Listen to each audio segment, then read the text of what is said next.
Mesdames et messieurs, fidèles téléspectateurs de Télé Tchad, bonjour et bienvenue. Après la peinture, aujourd'hui nous allons nous intéresser à l'art plastique. Avant d'entamer la visite guidée avec l'artiste Apollinaire qui va nous faire découvrir ses œuvres, nous allons d'abord suivre ce reportage signé Anwar Amin. Des nationalités tchadiennes, Gidimbaye Apollinaire, connu sous le nom de Dof, est un artiste plasticien. Il est entré dans ce métier art plastique par amour. L'une de ses spécialités est la récupération des objets, à l'exemple des douilles, qui lui permettent de créer des œuvres qui parlent et qui sensibilisent. La guerre et ses effets ont une place dans les œuvres de Dof. Je me suis attardé depuis l'année dernière sur le travail avec les douilles. Et moi, j'essaye de sensibiliser une fois de plus à travers mon travail par rapport aux méfaits de la guerre. Je prends juste un exemple. Aujourd'hui, quand tu as une guerre, les personnes qui souffrent le plus, ce sont les femmes. Parce que soit c'est le mari qui est tombé dans un champ de bataille, soit c'est son fils qui est tombé dans un champ de bataille. Son combat est aussi axé sur d'autres sujets comme la préservation de l'environnement. Grâce au tableau, il sensibilise sur des questions comme le changement climatique et ses effets. Grâce à son métier, Gidimbaye Apollinaire voyage à l'étranger. Il a exposé dans beaucoup de pays comme la France ou la Côte d'Ivoire. Là-bas, ses œuvres ont attiré l'attention de beaucoup de visiteurs. Aujourd'hui, Dof vit grâce à ce métier de plasticien. Il a son atelier quelque part en N'Djamena. Il est aidé par des jeunes qui optent aussi pour ce métier. Depuis 2021, Gidimbaye Apollinaire organise des expositions dans un bâtiment de l'ambassade de France en N'Djamena où il reçoit la visite des amoureux de la culture et des arts.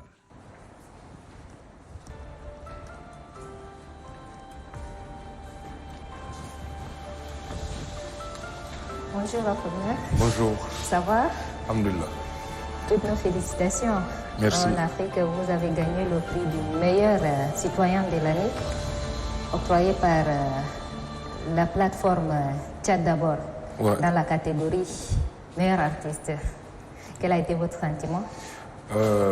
Déjà, c'était pour moi un sentiment de joie, parce que, si je peux dire, pour une fois, un artiste plasticien a été quand même mis sur les feux du projecteur. Je pense que ça va continuer dans ce sens et ça boostera aussi les autres artistes à mieux travailler. D'accord, merci. On vous souhaite plein de succès. Merci. Voilà, Apollinaire, on vient de suivre un reportage sur vos œuvres.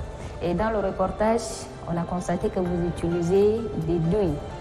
Et pourquoi avoir choisi les douilles?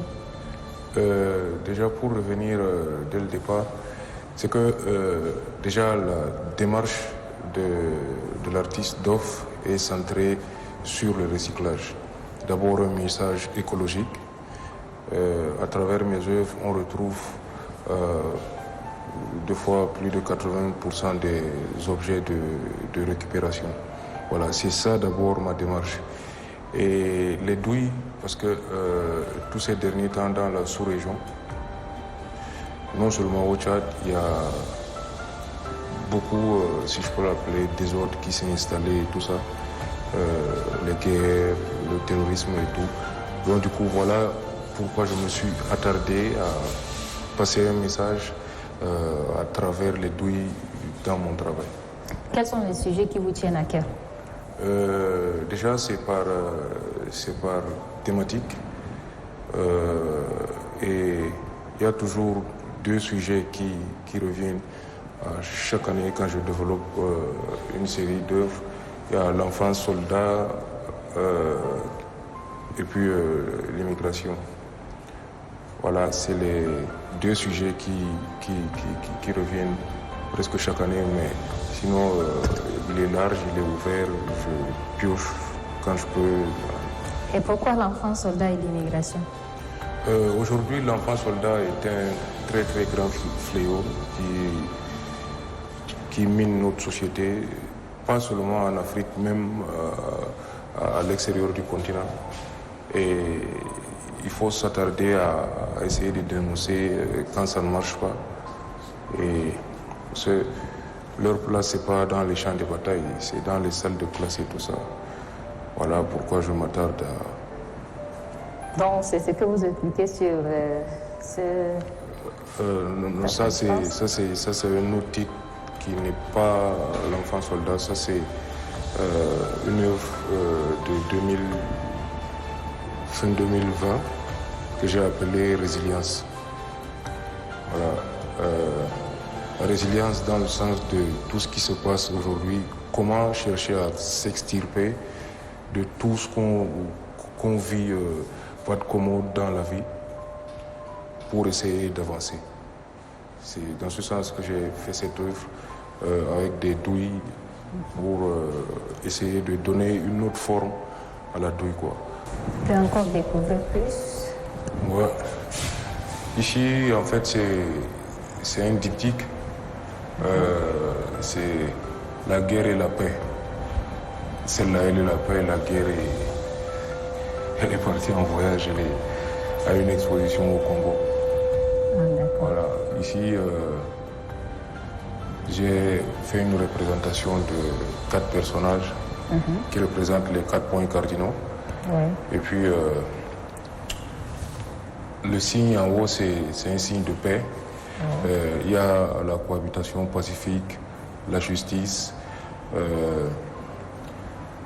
le développement et la divergence d'idées.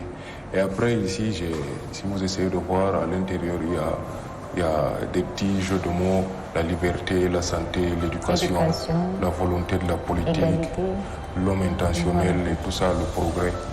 Voilà, c'est dans ce sens que j'ai créé aussi celle-là qui s'appelle la paix. Et là, c'est ici vous parlez de l'enfant soldat. Ici, c'est l'enfance et l'esclavage. J'ai essayé de travailler sur plusieurs images liées à l'esclavage et l'épanouissement de l'enfant.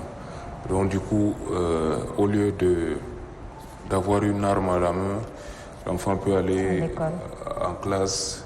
Au lieu d'avoir une arme en main, l'enfant peut jouer. Au lieu de faire les travaux forcés, on met les enfants dans la prostitution. Après, pour moi, nos enfants sont trop sacrés.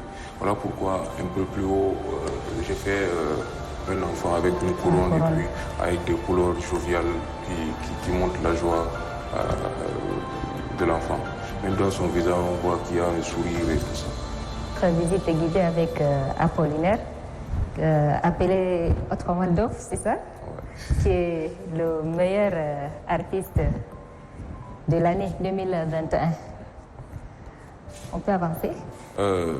En fait, ici, c'est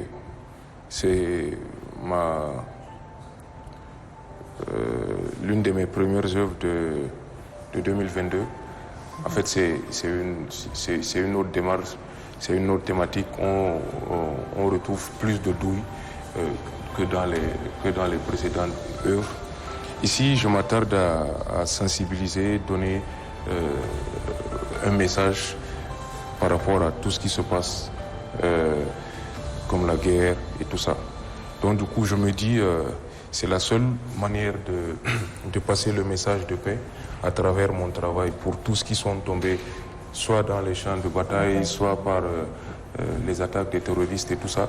C'est de croire et puis de sensibiliser eux-mêmes d'abord à la paix. Parce qu'après, si on reste dans des rancunes, on ne va jamais quitter de ce fléau qui mine presque toute la sous-région, non seulement le Tchad. Voilà un peu cette représentation. D'accord. Ici, on voit un arbre sans feuilles, sans fruits. Qu'est-ce que vous voulez passer comme message? Ici, le message, il est assez très capital et important. Parce qu'on essaye de voir la base déjà la base de l'œuvre, ce sont des douilles. Et dans les douilles, il y a un arbre qui sort. Et puis, comme vous venez de le dire, sans feuilles, avec des fruits un peu bizarres. J'appelle cette œuvre drôle de fruits. Je prends un exemple assez bête. Quand on sème du citron, ça sort du citron. Mais aujourd'hui, là, tellement on est dans des guerres inutiles,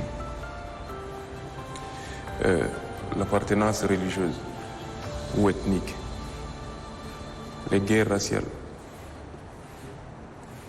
le terrorisme qui ne nous laisse pas. Et puis nous-mêmes, nous essayons de nous entretuer, plus tout ce qu'il y a là. Mais à la fin, je me dis, comment nous habitons nos terres? Comment toi tu habites ta terre? Comment moi j'habite ma terre?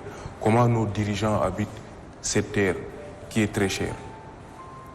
C'est une question pour tout le monde. Comment tu habites ta terre? Comment moi j'habite ma terre?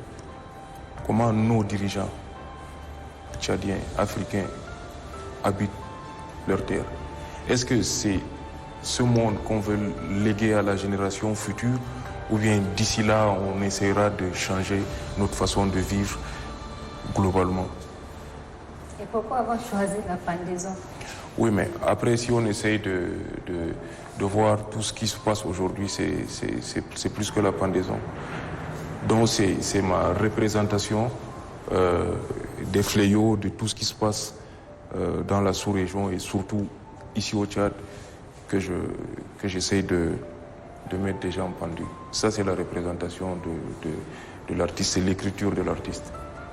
Et alors, un arbre sec, ou disons sèche, qui n'a pas de feuilles, ouais, ça n'a aucun lien avec l'environnement? Comment j'habite ma terre, ça parle de beaucoup de choses, ça parle de la guerre, ça parle de l'écologie, ça parle de presque tout. Voilà, c'est une question ouverte. Toi, tu peux voir, peut-être tu salis trop, tu pollues trop. Quelle est ta place par rapport à l'environnement?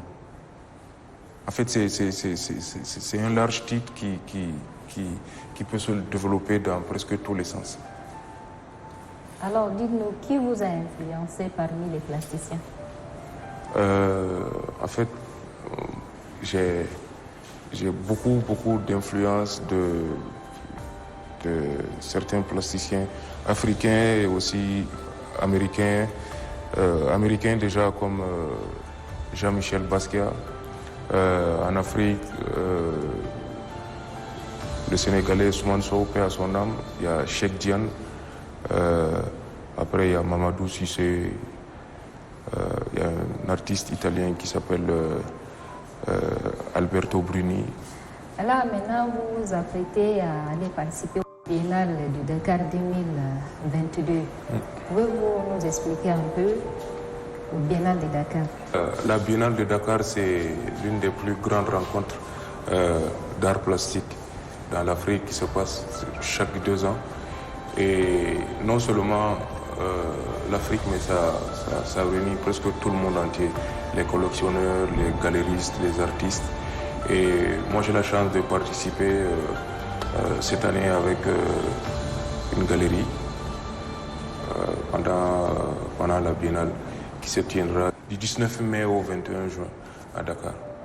Donc, en dehors du Biennale de Dakar, avez-vous eu l'occasion d'exposer vos œuvres à l'extérieur? Oui, sur mon actif, j'ai plusieurs expositions. J'ai fait une exposition au Cameroun, j'ai fait une exposition au Congo, une autre en Côte d'Ivoire. Après ça, j'ai fait Bordeaux, Marseille, Paris. Voilà. La dernière, c'est à Paris, l'année passée, en fin d'année, octobre-novembre. Ouais.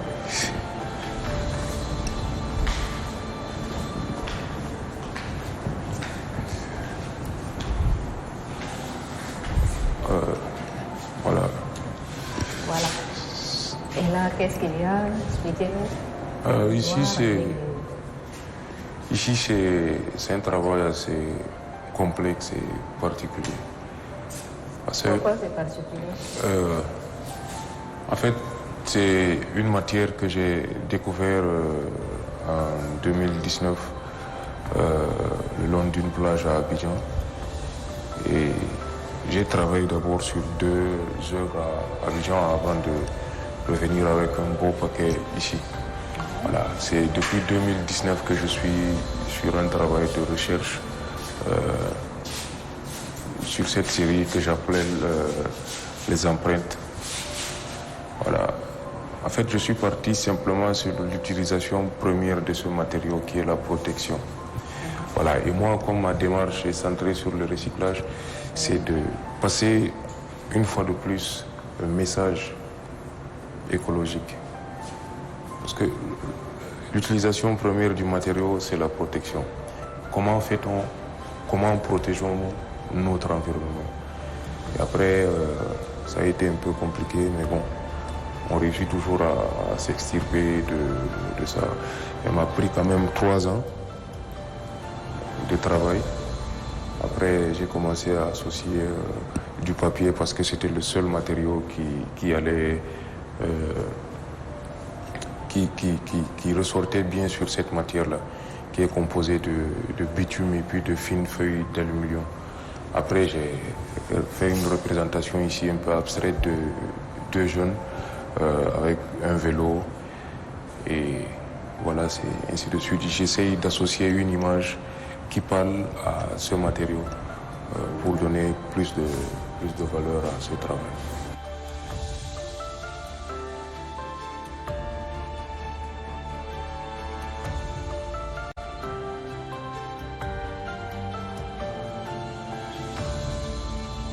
Voilà, on tend déjà vers la fin de cette visite guidée. Alors, Festival d'Ari, dites-nous quel est votre lien avec le Festival d'Ari? Le Festival d'Ari, ça date de la première édition où j'ai été contacté par l'ONPTA et le ministère de la Culture pour la scénographie, la construction des 23 provinces et puis les entrées et tout ça. Donc c'est depuis la première édition que j'ai été toujours appelé pour cette scéno-là. On peut dire, ouais, c'est moi le concepteur de la scénographie de Dari. D'accord, génial. Alors quel message avez-vous à passer aux jeunes? Le message que moi je dois passer à mes jeunes frères, c'est d'abord de croire en ce que l'on fait et de le faire avec le cœur. C'est pas le faire parce qu'on t'a dit de faire, mais de croire en ce que tu fais et puis de le faire avec le cœur. Parce que moi je sors de très loin. Aujourd'hui, je suis pas arrivé, mais Dieu merci quand même. À travers tout ce que je fais, je suis reconnu sur le plan national et international.